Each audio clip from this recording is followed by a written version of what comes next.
Bapak, Ibu, dan saudara-saudari semua, salam sehat. Bersama saya Natalia Parhusip, penyuluh agama Kristen Kota Surabaya, berharap dan berdoa semua dalam keadaan sehat dan sukacita.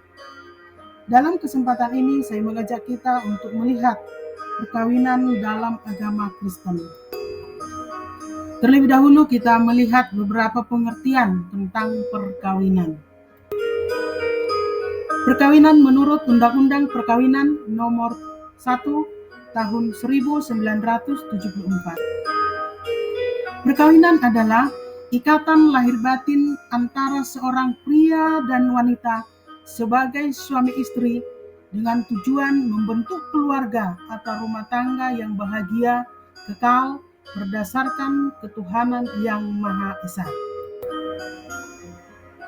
Perkawinan menurut Ensiklopedia Alkitab masa kini.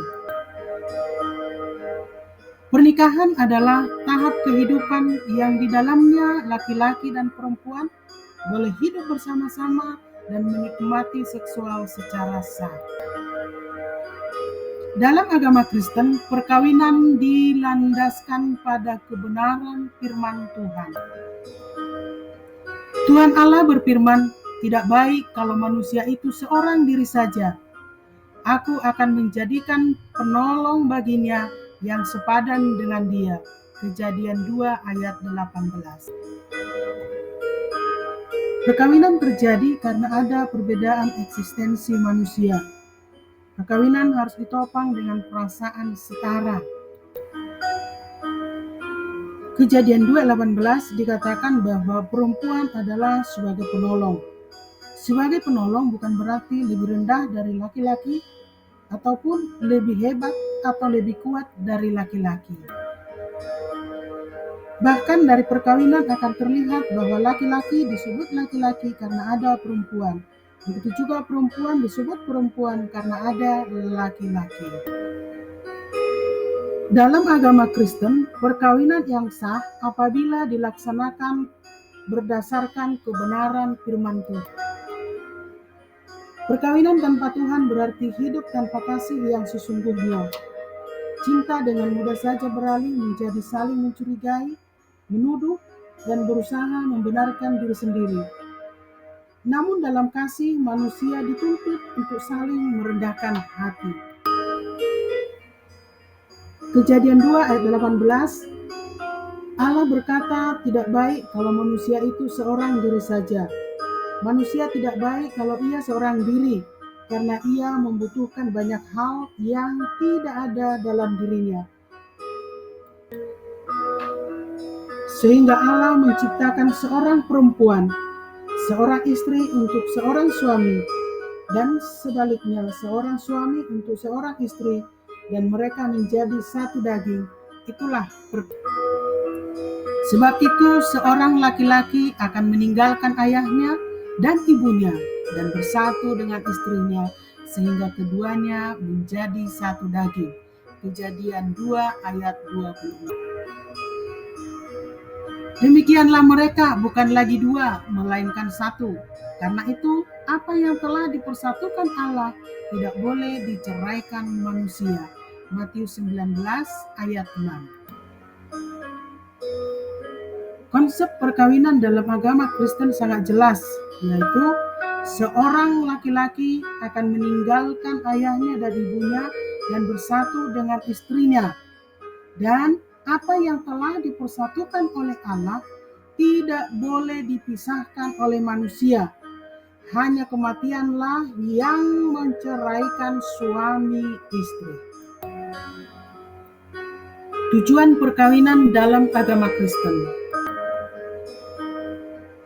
Perkawinan adalah untuk menyatakan kesetiaan dan kesediaan untuk bertolong-tolongan dalam menanggung beban. Galatia 6 ayat 2. Juga untuk mempraktekkan dan merasakan keindahan-keindahan hubungan dalam Kristus. Masing-masing harus menjalankan cara hidup yang tulus. Istri harus menghormati suaminya dan suami harus mengasihi istrinya sama seperti mengasihi dirinya sendiri. Efesus 5 ayat 22 dan 28. Allah memberkati mereka, lalu Allah berfirman kepada mereka, beranak cuculah dan bertambah banyak.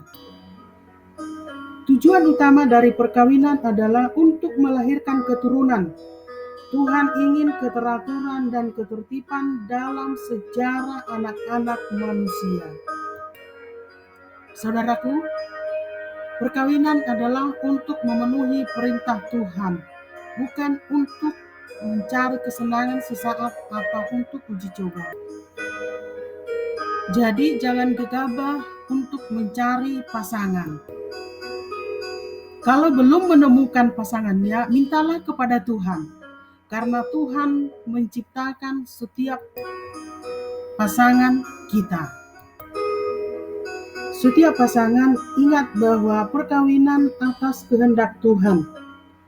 Jaga dan lestarikan dengan berperan sesuai hakikat masing-masing, agar nama Tuhan dipermuliakan.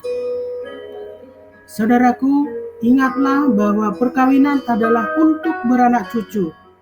Jadi jangan pernah mengeksploitasi atau menyia-nyiakan, bahkan membuang anak. Tapi didiklah dan bimbinglah mereka dalam kebenaran firman Tuhan. Dengan anugerah Tuhan dan kesetiaan kita pasti bisa menjaga keutuhan perkawinan. Tuhan Yesus memberkati dan menolong kita semua. Amin. Terima kasih.